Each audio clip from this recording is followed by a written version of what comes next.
You are living between 1200 and 1100 BC. City after city is destroyed or completely abandoned. Messages for news or help go unanswered as entire nations start to fall one after the other. You are a ruler in an eastern Mediterranean city. The merchants that used to flood your city with goods, both necessary and exotic, begin to dwindle. You send messages and scouts to investigate, but the messages go unanswered and your scouts only find cities that have either been completely abandoned or burned to the ground. Refugees are flooding into your city, but everyone has a different reason for why they fled. Some say it's marauders, cataclysms, or civil war. Then your neighbors begin to send frantic messages asking for help, troops, ships.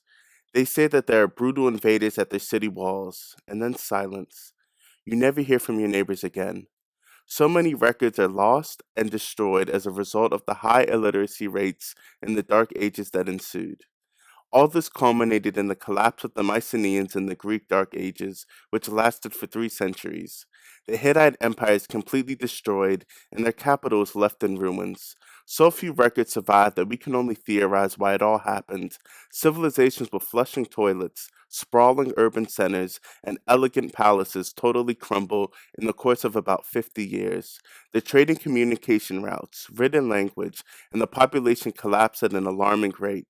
Throughout Greece, Anatolia, and the Levant, the ruins of cities after cities are found with one thing in common: a thick layer of black ash signaling their sacking and burning. For a lot of people, this must have seemed like the world was ending. What I just described was the Late Bronze Age collapse, which was a period of widespread societal calamity in the eastern Mediterranean between 1200 and 1150 BC that brought a sudden and sharp cultural, economic, and political decline to many regional powers from which some never recovered. But before we discuss the Late Bronze Age collapse, let's briefly look at the Bronze Age. The Bronze Age is a historical period ranging from 3100 BC to 1200 BC. The Bronze Age gets its name from the prevalent use of bronze, which is a mix of primarily copper and tin, making it the first time humans worked with metal rather than stone. The Bronze Age gave birth to the first writing systems, empires, and advanced trade networks. The Egyptians, Minoans, Hittites, Mycenaeans, Babylonians, and Assyrians were some of the major Bronze Age civilizations.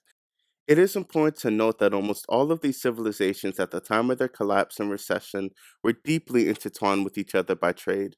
The rulers of these civilizations, while they did go to war, were in constant communication and used family style names when they communicated. Some major inventions of the Bronze Age were the wheel, the plow, swords, axes, irrigation, and of course, bronze. Now let's look at how the Bronze Age collapse might have happened. The Sea People. Much of what we do know about the Sea People comes from the account of battles with them left at Medinet Habu Temple and the Great Karnak inscription. They are described by the Egyptians as a loose alliance of northern people coming from all lands, but we don't know where exactly they are from. It is important to note that these sea people were not solely soldiers and pirates, there were also women and children that came along with these soldiers. It's possible that they were refugees looking to settle in the eastern Mediterranean as well. The names of the major Sea People tribes in Egyptian records are the Sherden, Shekelesh, Lukka, Tursha, Denyen, Ekwesh, Tjekru, Teresh, and Peleset. So it is clear that the Egyptians knew who these people were, but they don't have detailed records or sources of their own. The Sea People then attacked the coasts of the Hittite Empire and moved inland, where they burned and pillaged the Hittite capital of Hattusa around 1200 BC. Coupled with the outbreak of diseases, food shortages, and political instability, the Hittite Empire collapses soon after the capital was ravaged. Then, for the next 2 decades, the Sea People continuously raid and attack the coast of Cyprus, Syria, and Canaan. This is where we get additional mention of the Sea People when the kings of Cyprus and Ugarit, a kingdom in northern Syria, warned each other of the pending invasion of the Sea People, asking each other for assistance and giving advice on how to deal with them. This, however, did not work, and the kingdom of Ugarit was destroyed. After destroying Ugarit, the Sea People moved further south where they met Ramses III and the Egyptians. They fought at the Battle of Jai and the Battle of the Delta in 1179 and 1175 BC in southern Lebanon and the eastern Nile Delta, respectively. Though they were repelled, the invasion nearly bankrupted the Egyptian treasury, causing Egypt to lose its territorial holdings in the east and in Nubia about 80 years after the reign of Ramses III. These sea people, however, strangely spared the Phoenicians, whose cities were left alone. The Phoenicians themselves were expert sailors, so it's believed they either paid the sea people off with money or transportation across the Mediterranean. What's known is that as quickly as they arrive, they mysteriously exit, leaving the carnage and destruction of several civilizations behind, but barely any information of their own. Environmental factors. Soil samples in the eastern Mediterranean confirm that the years between 1250 and 1100 BC were some of the driest years in the Bronze and Iron Ages. This was coupled with a drop of over 160 feet in water levels in the Dead Sea region in the same time frame. According to the records of these societies, famine was rampant as drought took hold, signaling weather changes. The widespread famine and drought deeply affected the advanced trade networks in the region, especially on the civilizations and cities that relied heavily upon imports.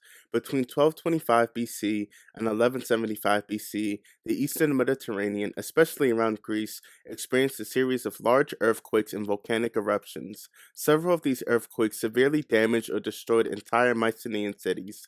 Famine and drought led to civil unrest, and coupled with the Sea People raids, the Mycenaeans collapsed around 1200 BC. Aftermath. Out of the ashes came the Iron Age, and the powers that remained were the Egyptians, the Assyrians, and the Phoenicians. Egypt was able to survive by being politically stable and defeating the Sea People.